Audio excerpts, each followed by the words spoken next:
Yo, what's up? Maayong hapon. Katapos lang natin maglaba. Laba tayo ng kortina. Yan, bago na yung kortina natin. Ang hirap maglaba. So may chismis tayo about yung mga ibang Pinoy nasa ibang bansa. O yung nasa yung Thailand. Grabe malala yung pangyayari. So dapat tayo pag nasa ibang bansa na ayusin na natin yung behavior ba, ugali. Yung ugali natin dapat dito lang sa Pinas, huwag na natin dalhin sa ibang bansa. Yung party magkikiparte tapos ganon. Dapat dito na lang kayo sa Pinas magparty, magtrabaho na lang kayo dyan, tapos magparty dito na sa Pinas, umuwi kayo magparty kasi malaya kayo dito. pag dyan sa Pinas, pag dyan sa ibang bansa nakipag pa kayo, yung syempre yung alam mo kasi yung ibang Pinoy pag umangat sa buhay, medyo tumaas na rin talagang level ng pag yung pag-uugali. Dapat naka dala nyo pa rin yung tamang pag-iisip, hindi yung bira ng bira lang kayo.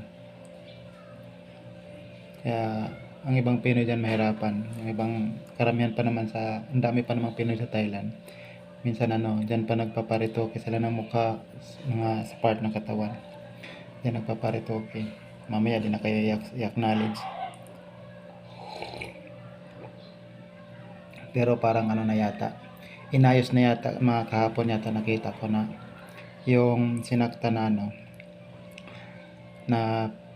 Pilipino na transgender, parang humingi na rin ng sorry, parang nag-giveaway na lang siya na para maging okay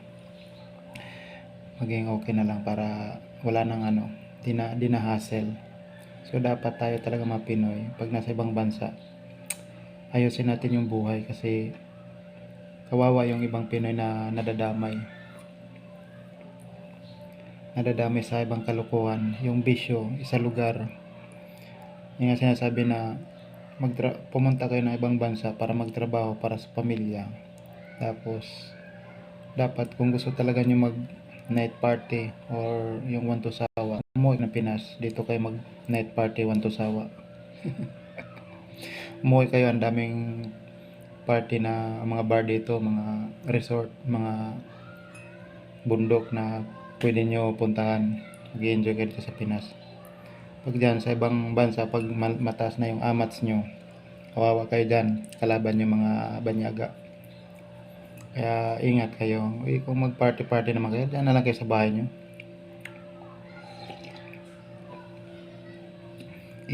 Paano kung ang embassy hindi umaksyon sa inyo, hindi kawawa kayo. Ang kawawa doon yung passport na pinunit. Paano yung makauwi siguro yun, pero digdikan explanation.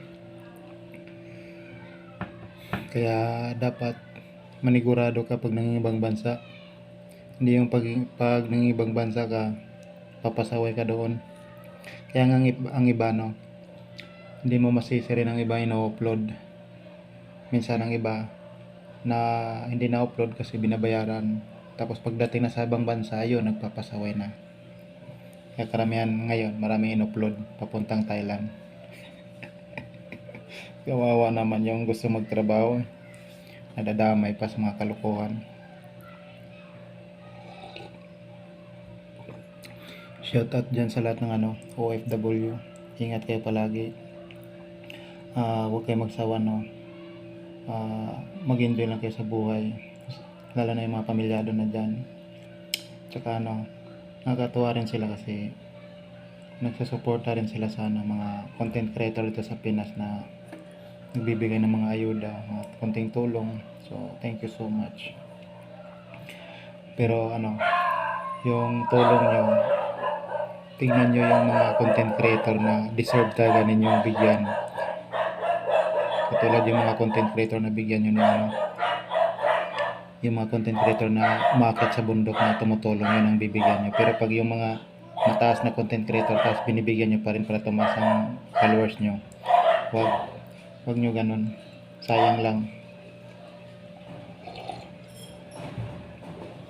Kasi makita mo lang, pagsisihan mo, makita mo gumagala na yan sa mall. Yung dinonate na nandun gumagala sa mall. Nagiinom-inom, yun.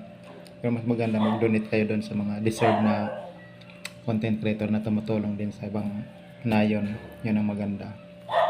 Tulad yan sa ano, sila ni King Lax, sila ni Batang Pasaway, si Kabangis. Sino pa ba yan? Si Pasaway Vlog yun. Nakikita ko minsan ang mga vlog nila no, maakyat sila sa bundok na makita mo isang pamilya na kawawa.